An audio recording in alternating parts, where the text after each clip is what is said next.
Muli ay ngayon ay ating tatalakayin kung gaano ba napakabanal ang ating simbahan. Ang una po kung bakit banal ang ating simbahan kasi ang founder natin ay si Kristo. May mga pagkakinlanlan po ng bawat isang religion ng mga ibang sikta na sila daw ay ah, tunay na simbahan. Kaya ito ay ating ipapaliwanag na kung bakit po talaga na tayo ang tunay na simbahan na itatag ng ating Panginoong Kristo ay ating babasahin po dito sa aklat ng Katoliko. Ang mga pangunahing katangian ng buhay ng simbahan upang maipakita ng pagkakaiba nito sa ibang mga siktang pangreliyon. Gumagamit ang sinaunang simbahan na apat na pamantayan ipinahayag sa Krido: iisa, banal, katolika, apostolika. Ang mga ito ay mabisang katangian ng pinagkaloob ng Espiritu sa simbahan na mababanaagan lamang sa pamagitan ng pananampalataya.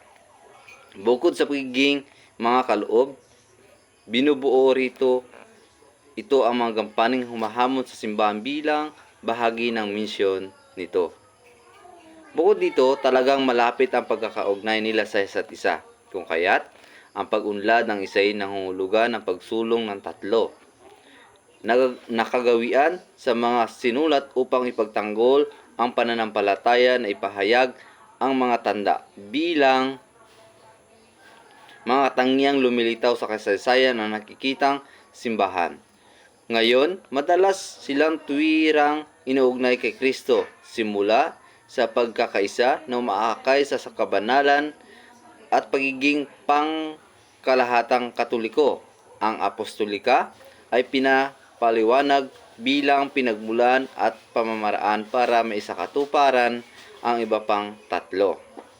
Ang isang maikling pag-aaral ng bawat tanda ay maaaring nakatulong upang mapalalim ang ating pag-unawa at pagmamahal sa simbahan. Ang una, nating papaliwanag, ang simbahan ay iisa. Bakit iisa? Sa harap ng pakaraming siktang Kristiyano at mga simbahan, walang takot nating ipinapahayag sa pananampalataya ng simbahan ay isa. Ayun po natin na ibabasa natin sa Catechism of Catholic Church 813 hanggang 22. Ang simbahan ay isa, una, mula sa kanyang pinakabukal, ang isang buhay na Diyos at tatlong persona. Nagniningning ang simbahan bilang isang bayang pinagbuklod at pagkakaisa ng Ama, ng Anak, at ng Espiritu Santo. Yung ikalawa, ang simbahan ay isa sa kanyang tagapagtatag, si Jesucristo, na dumating upang tapusin at pagbuklorin ng buong sangkatauhan. Paanong ikaw na ay nasa akin at ako'y nasa iyo? Ayun po yung mabasa natin sa John 17:21. Nagtatag ang Eucharistia na parehong sumasagisat at nagbibigay bisa sa pagkakaisa ng simbahan. Pinabuklod ang lahat sa pamamagitan ng kanyang bagong utos ng pag-ibig sa isa't isa. At yun po yung mababasa na sa John 13:34.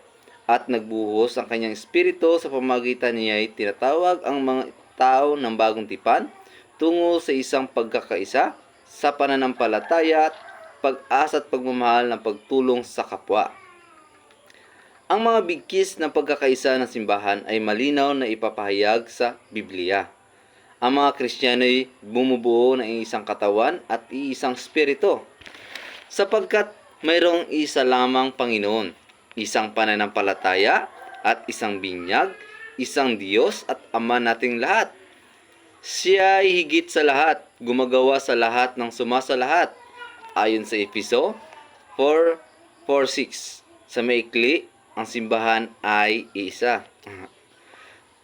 Ang pagpapahayag ng isang pananampalataya ay tinatanggap mula sa mga apostol. Ang panlahatang pandiriwang ng pagsamba sa Diyos, lalong-lalo na sa mga sakramento at mapayapang kapatiran ng pamilya sa Diyos. Bilang isang nakikitang tanda ng pagkakaisang ito, si Kristo ay nagtalaga kay Pedro bilang pinuno ng mga ibang apostol at sa kanya'y tinatag ang matibay at nakikitang bukal at batayan ng pagkakaisa ng pananampalataya at nakipag-isa. Ngunit ang simbahan ay isang pagkakaisa at pagkakaiba-iba, tulad ng kakulungan ng mga tupa ni Jesus. Ang mabuting pastol na hindi lamang tumatawag sa bawat tupa niya ay sa pangalan nito at inilalabas, kundi inilalabas rin ang ibang tupa na wala sa kulungang ito. Kinakailangan sila'y alagaan ko rin. Pakikinggan nila ang aking tinig sa makatuwid. Ang pangdaigdigang simbahan ay sumasakop hindi lamang sa mga taong iba't ibang katayuan, tungkulin, kalayaan at pamamaraan ng pamumuhay, kundi gayon din ang partikular na simbahang nagpananatili sa kanilang mga sariling kaugalian habang magkaisa sa ilalim ng kinatawan ni Kristo. Ayun po yung magandang hapon sa atin. Bukas po ang karugtong ng ating babasahin. Naway po maintindihan nyo ang aking munting pagbasa. Ito po ay mensahe sa atin ng mga Katoliko upang maunawaan natin ang tunay ng kahulugan ng diwa ng ating pananampalataya, kung sino at ang tunay na simbahan. Walang iba po ang ating simbahang Katoliko na itinatag ng ating Panginoong Hesukristo. Kaya malalaman natin bukas ang kasunod na ating babasahin. Maraming salamat.